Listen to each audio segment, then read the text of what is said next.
তো আবার চলে আসলাম বন্ধুরা, সকাল 5টা থেকে সন্ধ্যা 5টা পর্যন্ত এত কাজ করা, মানে তোমাদেরকে কি বলবো, একদম আমার জন্য তো এত অসম্ভব লাগছে, কিন্তু আমি তবু সম্ভব করে কাজ।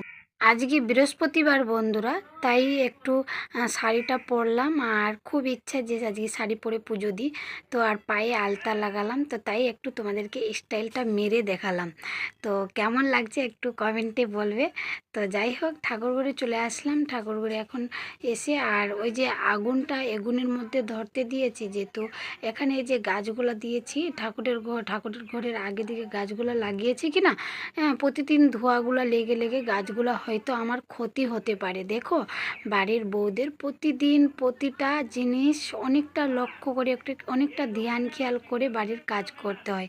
ঠাকুর ঘরে এসে ঠাকুরঘর পরিষ্কার পরিচ্ছন্ন করে তারপরে একদম পূজা পাঠ একদম কমপ্লিট করে দিলাম বন্ধুরা। দেখো, আমার পুজো করা কমপ্লিট। তো এখানে ধূপটা জ্বলছে, ভাবলাম তোমাদের সঙ্গে আর একটু শেয়ার করি, যেহেতু মাকে না বারবার যতই দেখি ততই দেখার ইচ্ছা করে আর খুব ভালো লাগে। তো চলো, মায়ের যতই সেবা করি সেবার শেষ নাই। তো কি করব, চারদিক আবার সামলাতে হচ্ছে কোনো মতো, মানে পুজো মাকে জল ফুল দিয়ে এই যে বাঘের মাথায়, মায়ের হাতে, মায়ের মাথায়, মায়ের পায়ে, লক্ষ্মীর পায়ে, গোটের সামনে এগুলোই ফুল আজকে তোমাদেরকে দেখাচ্ছি, যেহেতু প্রতিদিন তো আর এইরকম বলতে পারি না আর দেখাতেও পারি না। তো তাই একটু আজকে আলাদা আলাদা করে দেখালাম। তারপর এদিকে পুজো পাঠ কমপ্লিট করে বন্ধুরা চলে আসলাম এই যে রান্না করতে, যেহেতু রান্না না করলে হবে না, মেয়ের পরীক্ষা চলছে, মেয়ে খেয়ে স্কুল যাবে, আমাকে 9:30টার আগেই রান্না কমপ্লিট করতে হবে। ওদিকে রান্না চাপিয়ে এদের চান করে মানে পুজো করতে চলে গেছিলাম। তো এগুলো কাপড়গুলো ছিলই কলের কাছে, তো এই যে কাপড়গুলো দিব এখন রৌদ্রে মেলে, যেহেতু এখন তো যেদিকেই কাপড় শুকাতে দাও শুকিয়ে, যেহেতু গরমের টাইম কিনা এত চিন্তা নেই, যখন দাও যেদিকেই দাও শুকিয়ে যায় তাড়াতাড়ি করে। তো কাপড়গুলো এখন মেলে তারপরে আবার রান্নার কাছে যাব, রান্নাটা কমপ্লিট করব। মধ্যবিত্ত ঘর থেকে বন্ধুরা সবে কিছু চাওয়া পাওয়া মানে একটা স্বপ্নই থেকে যায়।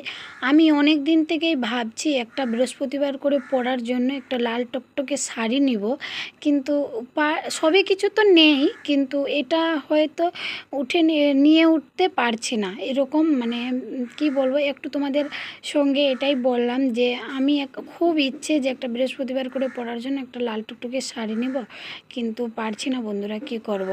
এটা নিচ্ছি তো ওটা শেষ হচ্ছে, এটা এদিকে সামলাচ্ছে ওদিকে সামলাচ্ছে, শেষ হচ্ছে, এরকম হয়।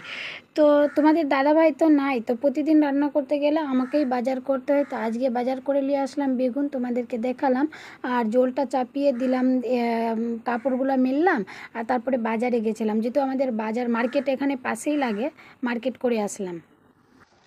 এদিকে খিদেও লেগেছে অনেকটাই, যেহেতু 8টার উপরে হয়ে গেছে। তো চানাচুর মুড়ি খেয়ে আর এগুলো কাটলাম। তো মেয়ে যেহেতু বেগুন ভাজা খেতে খুব পছন্দ করে, ওই ভালোবাসে, তো বেগুনের এটা ভাজা করব। আর মশলাও বেটে নিলাম, দেখো চানাচুর মুড়ি খেয়ে তাড়াতাড়ি করে কাজগুলো করে যাচ্ছে, মশলাটা বাটা হয়ে গেছে। আর ওই যে বললাম তোমাদেরকে, আলু, বেগুন আর পুঁই শাকের ডাঁট, টমেটো, আর ওই যে হাঁটুয়া বড়ি আছে ডিব্বাতে, এই হাঁটুয়া বড়ি দিয়ে রান্না করব, আমাকে খেতে ভালো লাগে।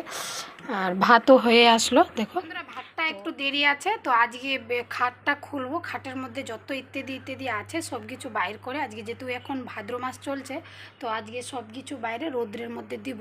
তো এখনই সব কিছু বাইর করছি না, একটু খালি খুলে খালে বিছানাটা উঠিয়ে বাইরে করছি। ভাত তরকারি রান্না করে খাইয়ে, মেয়েকে খাইয়ে স্কুল পাঠিয়ে দিব, তারপরে আমি সম্পূর্ণ খাটটা খুলবো। তো চলো, তোমরা ভিডিওটা স্কিপ না করে সম্পূর্ণ ভিডিওটা দেখো।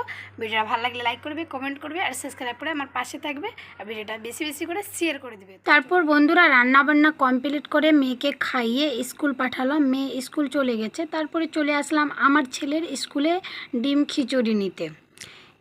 ডিম খিচুড়ি নিয়ে এসে আমি খেলাম, ছেলেকে খাওয়ালাম, ওকে খাইয়ে ঘুম পাড়ালাম, ঘুম পাড়ে তারপরে দেখো এই যে আমার মানে কি বলবো আর তোমাদেরকে, 3-4 বছর থেকে এও বন্ধ হয়েছিল, আর এগুলো সব খালি করে দেখো খাটটার অবস্থা দেখা।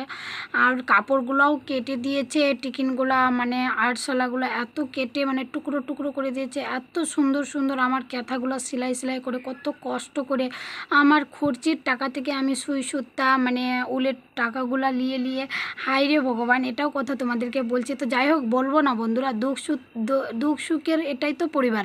তো যাই হোক, ওইগুলো কত কষ্ট করে আমি ক্যাথাগুলো সেলাই করে রেখেছিলাম বন্ধুরা, কি বলবো তোমাদেরকে, ক্যাথাগুলোও কেটে দিয়েছে। আর খাটটাও মনে হচ্ছে বেশি দিন আর টিকসই দিবে না।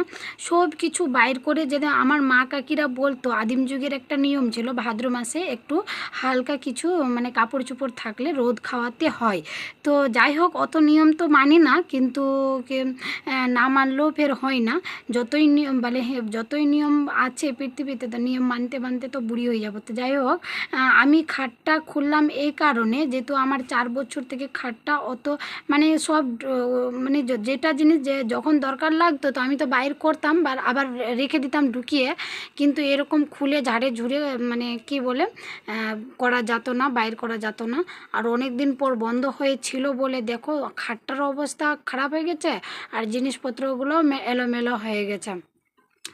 তারপরে এখানে দেখালাম আমার ছেলে যে সিজার হয়েছিল, তো ওখানে ওটা বিছানাটা প্রথমে দেখালাম। তারপরে এই যে পুতুলগুলো, আমার মেয়ের প্রথমবার অনুষ্ঠান করেছিলাম, মানে ভালো অনুষ্ঠান করেছিলাম, পার্টি টাটি দিয়েছিলাম।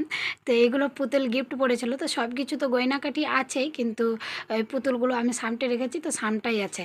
আর এটা আমি প্রথমবার আমার মেয়ের বার্থডের কেক কাটেছিল, আর ওই জামাটা দেখালাম। আর এই জামাটা আমার যে যা মারা গেছে, যাই হোক, ওর আজকে ওই স্বর্গে আছে, ওই জামাটা এ দিয়েছিল। আর এই জামাটা মানে আমার মেয়ের পিসি দিয়েছিল আমার মেয়েকে। তো এই জামাটি আমার কাছে খুব মানে খাস বলে এই জামাগুলো আমি তোমাদেরকে দেখালাম, আর যত্ন করে রেখেছি ব্যাগের মধ্যে।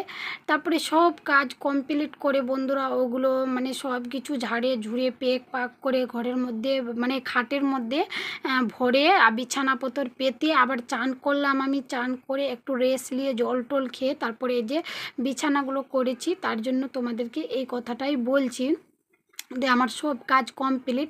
অসম্ভব কাজকে আমি সম্ভব করে তুলতে পারছি, কিন্তু আমি যে এই ভিডিও করে ভাইরাল হতে পারবো কি পারবো না সেটা ভগবানই জানে।